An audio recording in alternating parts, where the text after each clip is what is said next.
Okay, hello, sixth graders.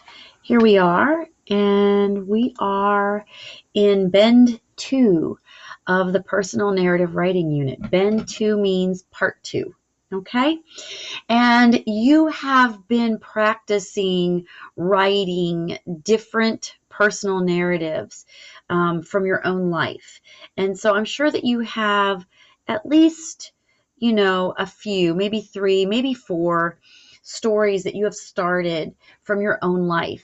And the question today, or the task at hand today, is to look back at those and to choose the one that you are most interested in working with intensely. We're going to pick one of those, and actually, tomorrow you're going to work with it quite a bit. You're going to completely finish it.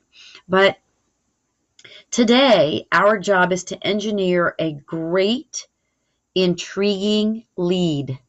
You want a start to your story that makes people want to read it. So, the whole point of today's lesson is leads in narrative writing.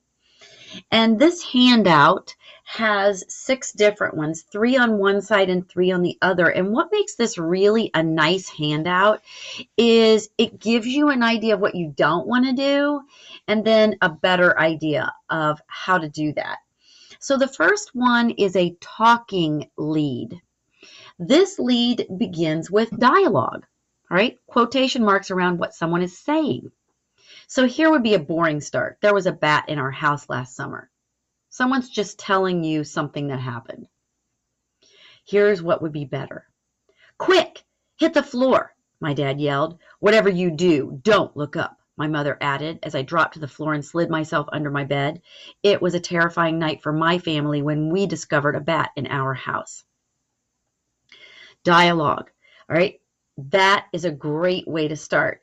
And I'm going to take a little side note here, and I want to point out to you how you correctly use the grammar. So you can see the quotation marks go around something that is actually being said right then. All right. They're not telling you what was said. They're not saying, Dad had told me to hit the floor. All right. No, no. It's being said right here, right now.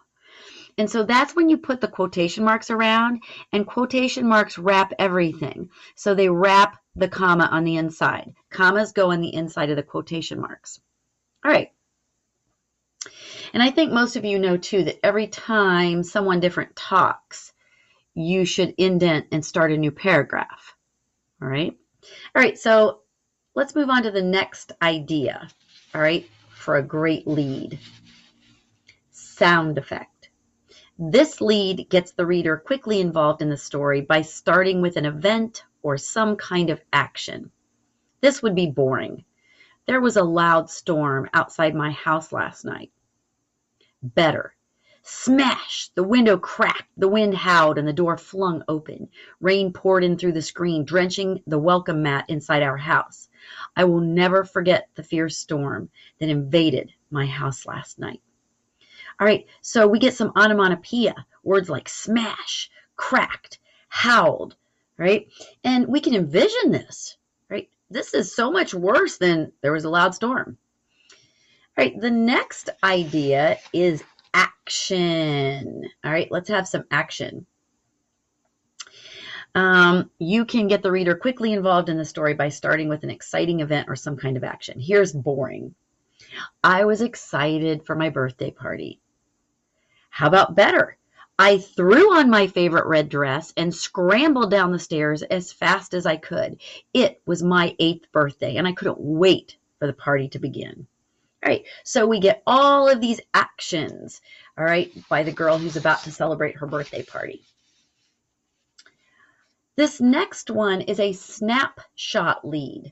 All right, we get an image, all right, a picture in our minds. Here's a boring start. Ice skating is my favorite sport. But this would be better. It's 10 degrees below zero and the river is frozen a foot thick. It makes snapping sounds like the limbs of a tree cracking. A lone figure glides along the black ice moving towards the city. The only sound is the scraping of each blade as it bites into the river. That's me doing my favorite sport. ice skating. All right, so we can visually see this. Now, I'm sure some of you are already saying, well, you know, Mrs. Brown, I kind of feel like the last one helped give me a snapshot too. All right, this action lead, yes, I could visually see her coming down the stairs. So we get overlap. All right, we definitely get some overlap, and that's okay. As long as that lead is engaging, that's what we want to happen. All right, or how about a question? Now, I want you to be careful. Kids opt for this a lot. Kiddos really love the question lead. It's pretty easy to do. But I want to challenge you, if you use a question lead, please think of using a question along with something else. Maybe like a question with a shocking fact, or a question along with the snapshot lead. You know, like a question by itself can still be a little boring, so just beware. But here we go are the examples. Boring. In this story, I will tell you about playing football with my friends. Here is better. In what sport can you tackle opponents, catch 30-yard touchdown passes in overtime, and sack the quarterback before he can even complete a pass? In football, of course. It's my favorite sport. All right, so we did get multiple things in that question, so I think that's really great. And I think that this person could have made it even better by giving me some astounding football stat. You know, maybe like why football is a better sport than, say, another one, or why football is such like how many hours of is it televised a year? Some shocking fact to go along with to prove to me like how great football is. I think it would have made it better. Okay. The last one is a flashback lead. All right, so this is going to go back in time to give us some backstory. This lead takes the reader back to a specific event in the past that relates. All right, so boring. I remember the time when I won the game for my team, but this is better. I could feel the sweat pouring off my body as I watched the seconds tick off the clock. It was as if I was dribbling in slow motion, weaving in and out of the defenders and heading towards the hoop. As the buzzer sounded, I felt the ball roll off of my fingertips, and I watched anxiously as it spun around the rim for what seemed like an eternity. I finally heard the swish of the net. I had won the game for my team. All right, so they're giving backstory here about winning this game, and I'm pretty sure then that's going to lead us into the next part. All right, so those are the 6 most promising. They're not all the ways that you can start, but they're definitely 6 of the dynamite ways to go, okay? All right, so this is your goal. I want you to try to use, let's say, 3 of these different leads with one of your seed stories. And remember, that seed story needs to be the one that you are most apt to and want to finish completely. You want to revisit it, revise it, edit, and make it the best that it can possibly be. So go back and reflect first and choose the one seed story that you most want to work with. All right, we don't want to have to backtrack later on that.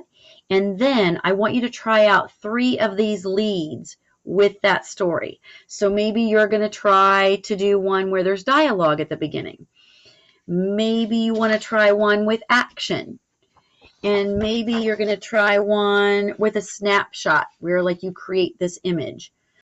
And then out of those 3, choose the one you like the most. So your practice time is to try 3 of these out in your notebook, all right, with your favorite seed story. All right, I hope that helps you out, and take care. See you in the next lesson.